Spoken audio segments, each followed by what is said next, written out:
지난 시간에 우리는 예수님께서 씨 뿌리는 자의 비유에 대해서 말씀해 주시고 그 해석에 대해서 나누시는 그 성경을 함께 나누고 그 은혜를 함께 배웠습니다. 비유의 말씀은 듣는 사람들의 마음으로 하여금 계속해서 그 말씀을 생각하고 묵상하도록 만드는 효과가 있습니다. 자신이 잘 알고 있는 이야기 속에서 무엇인가 이상한 감정들을 느끼게 만들고 또 거기에 담겨져 있는 숨겨진 뜻이 무엇인지를 알고자 하는 그러한 욕구를 발생시키는 것이죠. 그래서 이러한 감정이나 욕구를 무시하지 않고 거기에 관심을 가지고 그것을 해석하고자 하는 열심이 있는 사람들에게 그 뜻을 열어 알 수 있도록 만들어주는 것입니다. 비유의 말씀을 들었을 때 거기에 대해서 내가 좀 더 알고 싶다. 무슨 뜻인지 더 알고 싶다. 내 마음속에 드러나는 이 마음의 감정이 무엇일까라는 것에 관심을 가지고 계속해서 그것을 해결하기 위해서 그 궁금증을 찾아내기 위해서 노력하는 사람들에게 그 뜻을 보여주는 효과가 있다는 것이죠. 비유의 말씀이 특별한 이유가 바로 여기에 있습니다. 비유의 말씀은 말하는 사람의 의지와 더불어 그 말을 듣는 사람들의 자세가 큰 영향을 미치기 때문입니다. 그러니까 말을 잘하기 때문에 말을 잘하는 사람이 있기 때문에 그 이야기가 나에게 잘 들어오는 것이 아니라 그런 효과도 있겠지만 듣는 사람이 얼마나 많은 관심을 갖게 되는지, 듣는 사람이 거기에 대해서 얼마나 호기심을 갖게 되는지, 듣는 사람이 얼마나 더 알고자 하는 그 노력을 하는지의 여부가 바로 이 비유의 말씀이 가지고 있는 핵심인 것입니다. 다시 말하면 듣는 사람이 의사 전달에 능동적으로 참여하고 해석함으로 말미암아 그 책임을 함께 진다는 것이죠. 하나님 나라의 비밀을 내가 비유의 말씀으로 들었을 때 내가 그것을 모르고 내가 못 들었고 내가 그것에 대해서 이해하지 못했고 그렇기 때문에 전달한 사람이 잘못 전달해서 이렇게 끝나는 것이 아니라 그 비유의 말씀을 들은 사람이 거기에 관심을 두고 더 사모하고 그 뜻을 해석하기 위해서 노력하고 찾아가고 하는 그 과정들이 반드시 필요하다라는 것입니다. 그러니까 하나님 나라는 감추어져 있는 거예요. 그래서 전달해 주신 그 복음의 증거자들이 그 하나님 나라의 복음을 전달하지만 동시에 어떻습니까? 그 하나님 나라의 복음을 듣는 사람들이 거기에 관심을 가지고 열정을 가지고 그 하나님 나라를 더 자세히 알기 위해서 노력해야 한다라는 것이죠. 한 주석에 의하면 이 비유라는 대화의 기술은 듣는 자들을 지배하려는 사람들은 사용하지 않는 방법이라고 합니다. 그러니까 내가 무엇인가를 상대방에게 명령하거나 그 상대방을 내 마음대로 내 뜻대로 조정하고 통제하려는 사람들은 이 비유의 말을 쓰지 않는다고 합니다. 쉽게 말하면 대상을 지배하거나 통제하거나 내 마음대로 움직이고자 할 때에는 정확하게 직접적인 언어를 사용한다는 것이에요. 비유의 언어는 이 지배하기 어렵게 만드는 효과가 있습니다. 반면에 참여는 쉽게 가능합니다. 왜냐하면 비유는 해석을 해야 하기 때문에 그 해석을 원하는 자들만 참여하게 만드는 것이죠.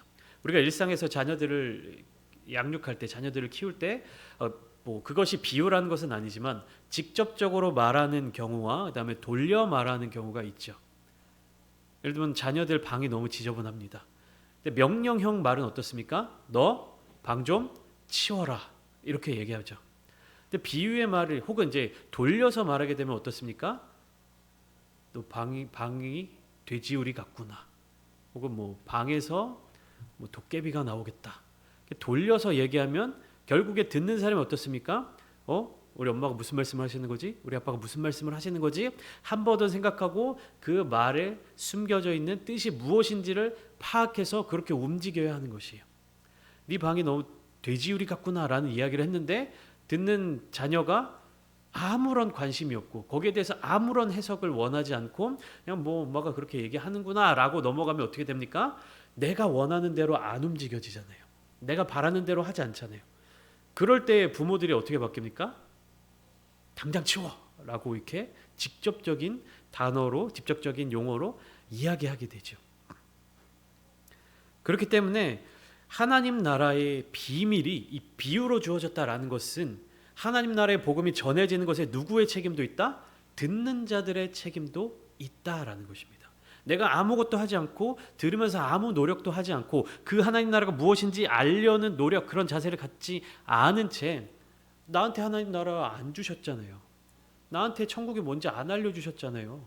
이렇게 얘기한다고 해서 우리에게 구원이 임하게 되는 것이 아니라는 사실입니다. 그러니까 이 비유의 언어는 참여하게 만드는 언어인 것이에요. 주님께서 주시는 그 말씀이 무엇인지, 성경 속에 담겨져 있는 그 메시지가 무엇인지 알고자 하는 사람들 어떻습니까? 계속해서 그 말씀을 찾게 되는 거예요. 계속해서 그 말씀을 묵상하게 되는 것입니다. 계속해서 그 말씀을 보게 된다는 것이에요.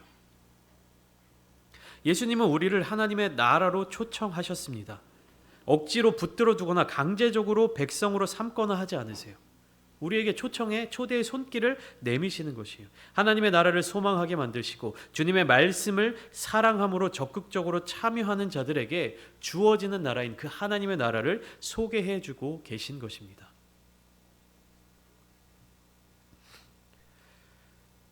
오늘 본문 16절부터 시작되는 이 등불의 빛, 등불의 불빛이 나와 있습니다. 성경에서 말하고 있는 이 등불을 켜다, 등불에서 나오는 불빛은 무엇을 이야기하냐면 이미 예수님을 믿고 그 복음에 대해서 알고 있는 즉 제자들의 행동과 태도들을 의미합니다. 그러니까 그 예수님의 제자들은 무엇을 해야 되냐면 주님의 말씀을 듣고 열매를 맺어야 하는 것입니다. 그러니까 등불을 켠다는 것은 제자들이 행동과 태도와 자세를 통해서 열매를 맺는 것입니다. 그것을 다른 사람들이 볼 수 있도록 하는 것이에요. 이스라엘 이 누가복음이 전해지고 있는 그 시대, 이스라엘이 아니라 헬라인들 당시의 문화 가운데 이 등불을 켜는 것은 빛을 감추기 위해서가 아니라 집으로 들어오는 사람들을 비춰주기 위해서입니다. 다시 말하면 집으로 잘 들어올 수 있도록 그 길을 안내해 주기 위해서 등불을 켠다는 것이죠. 예수님께서 제자들에게 이 하나님 나라의 비밀을 알 수 있는 특별한 은사를 주신 것은, 그리고 하나님의 나라의 말씀을 듣게 하신 것은 그것을 감추고 너희들만 하나님 나라에 들어와 이렇게 만들기 위함이 아니라 그들로 하여금 그들의 태도를 통해서 그들의 자세를 통해서 더 많은 사람들이 하나님 나라의 복음을 경험하게끔 바라볼 수 있게끔 하기 위함이었던 것입니다. 그렇기 때문에 성숙한 그리스도인들은 그 자신들이 하나님의 말씀을 들었고 갖고 있기 때문에 그것을 다른 사람들에게 전달할 수 있어야 하는 것입니다. 그러니까 빛으로서 비칠 수 있게끔 전달해야 된다는 거예요. 내가 예수님의 말씀, 하나님 나라의 복음, 그 복음을 전해 들었기 때문에 내 안에 그 복음을 가지고 있기 때문에 세상 가운데 빛의 역할을 할 수 있다. 소망의 역할을 할 수 있다. 다른 사람들을 바라보면서 빛을 궁금해하게 만들고 그 빛을 따르게 만드는 그런 열매를 맺는 삶을 살아가게 만든다는 것입니다. 그리고 이렇게 빛이 되어서 하나님 나라의 말씀을 밝히 드러내는 사람들에게는 더 많은 것이 주어진다는 약속의 말씀이 이어지고 있는 것입니다. 그러니까 믿는 그리스도인들의 자세, 태도는 어때야 되는 겁니까? 이 빛을 계속해서 전할 수 있어야 되는 것입니다. 이 빛이 더 많은 사람들에게 전달될 수 있게끔 살아내야 한다는 것입니다. 그렇기 때문에 그리스도인들의 신앙은 삶으로 나타내 보여져야 되는 것이에요. 믿음으로 산다, 믿음이 좋다라는 얘기가 그냥 상식적으로 내가 그렇게 의지하고 그렇게 생각하고 또 그런 가지고 있는 신념을 강하게 갖는다 이것이 아니라 신앙생활의 모습은 나의 삶의 모습 속에서 그러한 열매들이 맺혀져야 한다는 사실입니다. 16절 말씀을 보실까요? 누구든지 등불을 켜서 그릇으로 덮거나 평상 아래에 두지 아니하고 등경 위에 두나니 이는 들어가는 자들로 그 빛을 보게 하려 함이라. 그릇으로 등불을 덮는 것 혹은 평상 아래에 두는 것은 어떠한 목적이 있는 것입니까? 등불을 꺼버리는 것, 등불이 더 멀리 퍼져나가지 못하게끔 가리는 역할을 하는 것입니다. 그러면 반대로 등불을 등경 위에 두는 이유는 무엇입니까? 이 등불을 그릇으로 덮거나 평상 아래에 두는 목적과 반대의 목적을 가지고 있는 것이죠. 그 목적이 무엇입니까? 제가 좀 전에 말씀드렸듯이 집으로 들어가는 사람들로 하여금 그 빛을 잘 볼 수 있게 하기 위함입니다. 이 불이 밝혀진 등불은 하나님의 말씀을 듣고 응답한 자를 가리킵니다. 제자들을 가리킵니다. 그리스도인들을 가리킵니다. 그리고 하나님의 말씀은 듣는 것에서 끝나는 것이 아니라 행해져야 하기 때문에 이 등경 위에 놓여 있는 등불은 하나님의 말씀대로 살아서 그런 모습을 보여주는 사람들을 가리킬 것입니다. 바로 이 사람들로 인하여서 여전히 갈 길을 몰라 길을 찾고 있는 자들, 길을 헤매고 있는 자들이 올바른 길을 발견하고 찾을 수 있도록 만들어주는 것이죠. 그러니까 믿는 그리스도인들의 자세는 바로 길을 찾지 못, 내가 먼저 그 길에 들어섰고 그 길에 들어선 사람으로서 아직 그 길을 찾지 못한 사람들에게 빛을 비추어 길을 찾을 수 있도록 도와주어야 한다는 것입니다. 숨긴 것은 장차 다 드러나게 될 것이며 감추인 것은 장차 모두 알려지게 될 것입니다. 지금은 숨겨져 있는 것 같고 지금은 다 감추어져 있는 것 같지만 그것이 언젠가 다 드러나고 나타나게 될 때가 오는데 그때는 언제입니까? 하나님의 나라가 임하게 될 때, 하나님의 나라가 임하게 될 때 그 모든 것들이 다 드러난다는 것입니다. 그렇기 때문에 하나님 나라를 기다리며 거기에 소망을 두는 사람은 현재를 살아가지 않아요. 하나님 나라에 소망을 두는 사람들은 그 날을 꿈꾸며 살아갑니다. 하나님 나라가 도래하고 임하시고 이루어질 그 날을 꿈꾸며 살아가는 것입니다. 미래를 꿈꾸며 살아가는 것이고 미래를 소망하며 살아가는 것입니다. 지금 내가 살아가는 이 현실의 모습을 살아내는 것이 아니라 미래를 꿈꾸는 것이죠. 그렇기에 무엇을 어떻게 들을지에 대해서 조심하도록 주님께서는 권면하십니다. 누구든지 있는 자는 받겠고 없는 자는 그 있는 줄로 아는 것까지도 빼앗기리라 라는 이 말씀은 본래는 물질적인 소유에 관한 지혜의 말씀이지만 어떤 격언이나 속담과 같은 이야기이지만 예수님께서 말씀하신 이 자리에서는 이 하나님 나라에 대한 말씀을 듣고 유익을 얻는 자는 더 많은 유익을 얻게 될 것이고 주위에서 듣지 않는 사람은 이미 듣고 알고 있다고 생각하는 것까지 다 잃어버릴 것이다 라는 사실입니다. 그러니까 내가 알고 있다라는 자만에 빠져서도 안 된다는 것이고 말씀을 통해서 우리가 유익을 얻고 은혜를 받고 그 은혜를 통해서 누리며 살아간다면 계속해서 그 말씀을 찾아야 된다는 것이에요. 내가 한번 그 말씀을 누리고 말씀 가운데 내가 유익을 얻었다 하면 그 뒤로 말씀을 다시 찾지 않고 다시 그 말씀을 떠나는 삶을 살게 된다면 어떻게 된다는 겁니까? 받았던 것조차도 내가 가지고 있는 것조차도 잃어버리고 빼앗기게 된다는 것입니다. 제가 지난번에 말씀드렸던 것처럼 신앙생활을 하는 사람들, 말씀대로 살아간다라고 하는 사람들은 흘러내려오는 강물을 거슬러 올라가는 물고기와 같다라고 말씀드렸습니다. 내가 가만히 있으면 그 자리에 머물러 있는 것이 아니라 물살에 휩쓸려서 내려갈 수밖에 없는 것이죠. 내가 아무것도 안 하고 있다고 하면 지금 그 상태를 유지하게 되는 것이 아니라 그동안 얻어놨던 것들, 그동안 쌓아놨던 것들, 그동안 알게 되었던 복음의 진리, 하나님 나라의 그 복음을 그냥 그대로 갖고 있는 것이 아니라 잃어버리게 된다는 것입니다. 그러니까 계속해서 어떻게 돼야 돼요? 강물을 거슬러 올라가는 것처럼 계속해서 하나님 나라의 복음을 사모해야 되고요. 말씀을 가까이 두어야 되고요. 그 말씀을 통해서 살아가기 위해서 애써야 한다는 것입니다.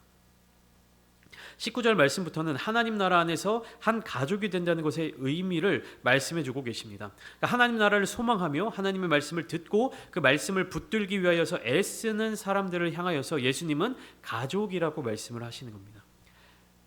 가족은 관계성을 띈 가장 가까운 가장 기초적인 공동체를 의미합니다.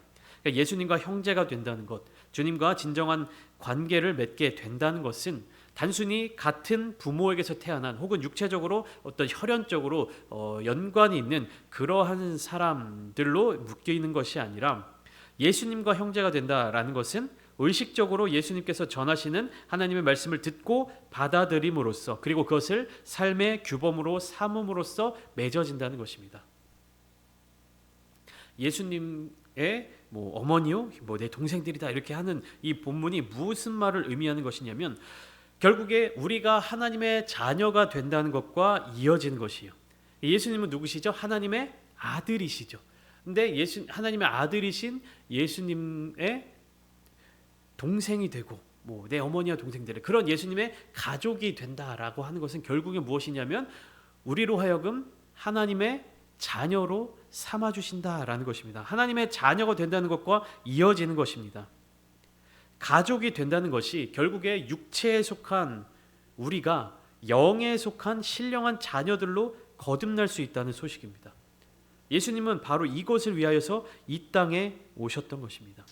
그러니까 이 말씀 속에서 예수님의 어머니와 동생들이 왔다. 다른 이제 복음서에서는 밖에 가족들이 와 있는데 어찌하여 나가보지 않으십니까?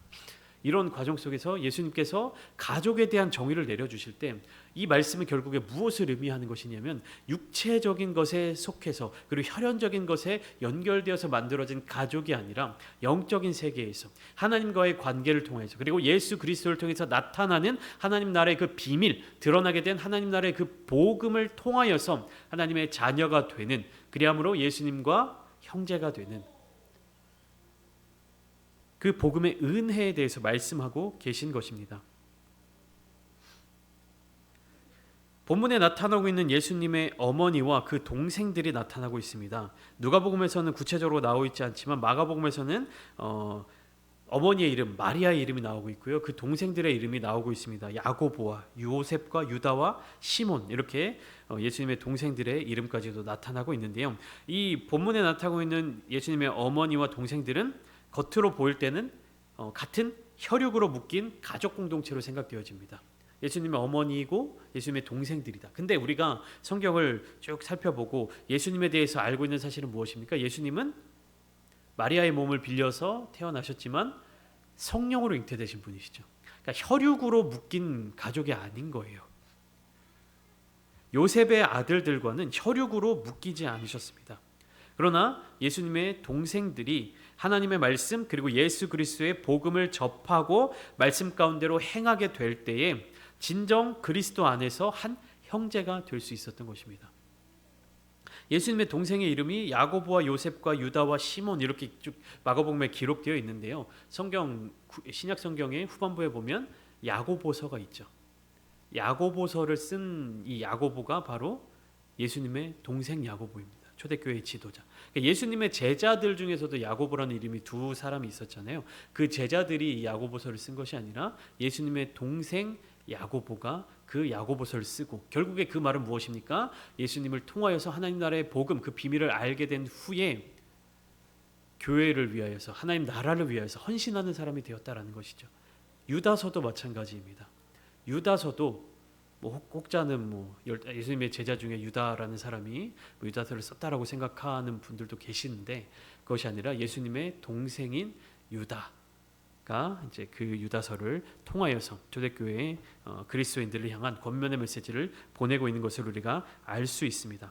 그러니까 혈육의 모습을 갖고 혈연으로 형제로서 보였던 자들이 실제적으로는 혈육이 아니지만 결국에 어떻게 한 가족이 되고 한 공동체를 이루게 되느냐? 하나님 나라의 복음을 통하여서. 우리의 육체는 이 땅에서만 사용되는 것이에요. 이 땅을 벗어나서 저 영원한 천국으로 가게 되면 우리의 육신은 더 이상 쓸모가 없습니다. 버려지게 되는 것이에요. 그러면 우리는 이 육에 속한 그런 욕구를 가지고 살아가는 것이 아니라 무엇을 가지고 살아가야 됩니까? 영의 소망을 두고 살아가야 되는 것이에요. 이 영의 소망이 결국 어디에 있느냐? 하나님 나라에 있다라고 하는 것입니다. 우리가 말씀을 사모하는 이유, 신앙생활에 집중하는 이유, 더 주님 안에 머물고 더 주님께로 가까이 나아가고자 하는 그 이유가 어디에 있는 것입니까? 영적으로 주님께로 더 가까이 나아가며 우리의 영이 하나님 나라를 바라보는 삶을 살아내기 위해서인 것입니다.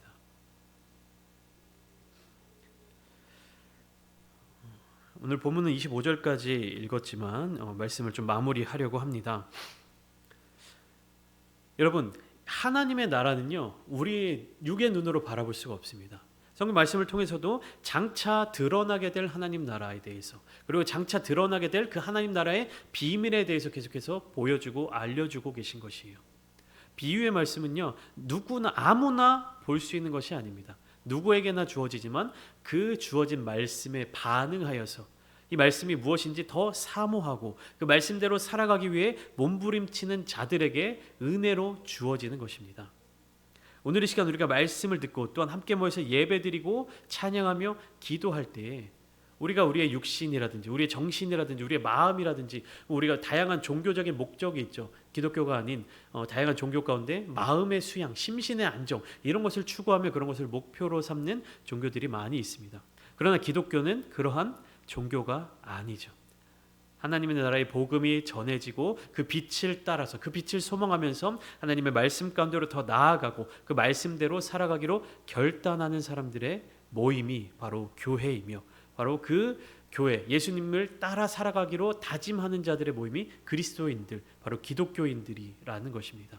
우리는 단순한 종교가 아니에요. 심신의 안정을 위하여서 함께 모여서 어떠한 예식을 행하는 것이 아닙니다. 우리는 여기에 모일 때마다, 말씀을 들을 때마다, 기도할 때마다 무엇을 결단해야 되냐면, 내가 하나님 나라의 기준대로 살아가겠습니다. 내가 주님을 따라 살아가겠습니다. 내가 주님의 은혜를 받은 것을 그냥 머물러 썩히는 것이 아니라 그 빛을 다른 사람들에게도 전하겠습니다. 그리함을 통해서 이 세상 가운데 예수 그리스도의 빛, 하나님의 은혜의 빛을 널리 전하는 것이 바로 우리들의 목적인 것입니다.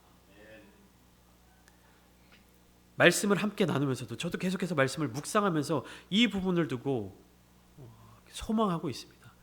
정말 말씀대로 겸손하게 살아가기를, 정말 하나님의 마음이 무엇인지를 깨달아 알기를, 그리고 그것을 여러분들과 함께 나누기를 소망하면서 그것을 위해서 기도하며 말씀을 준비하고 있습니다. 여러분들 또한 이 말씀을 함께 나누고 그 말씀을 들으실 때 소망하는 마음을 가지셨으면 좋겠습니다. 어떤 지식적인 부분을 채우고 여기서 내가 나의 삶의 어떤 연약한 부분들, 나의 필요를 도움이 되는 말씀을 듣고 그것을 은혜라고 느끼면서 그것을 간구하고 갈구하고 그것을 찾아 살아가는 것이 아니라 감추어진 비밀을 알기 위해서 노력하고 이 말씀 가운데 숨겨져 있는 하나님의 은혜와 그 사랑을 찾아내는, 보물을 찾아내는 듯한 그러한 귀중한 경험을 여러분들의 삶의 자리 가운데 매일매일 경험하시기를 소망합니다. 그 은혜를 우리가 사모하며 살아가는 사람들이야말로 바로 그리스도인들이라고 말할 수 있는 것입니다. 비밀로 감추어진 것들이 여러분들에게 알려져 있는 것입니다. 그 비밀을 주님께서 저와 여러분들에게 알려주시고 보여주셨던 것입니다. 오늘 이 시간 함께 기도하실 때 그 비밀 속에 감추어진 하나님의 충만한 은혜가 더욱더 여러분들의 삶의 자리 가운데 넘치시기를 소망하며, 그리고 그것을 위하여서 이 교회가 바르게 세워질 수 있도록 여러분들이 함께 기도해 주시기를 소망합니다.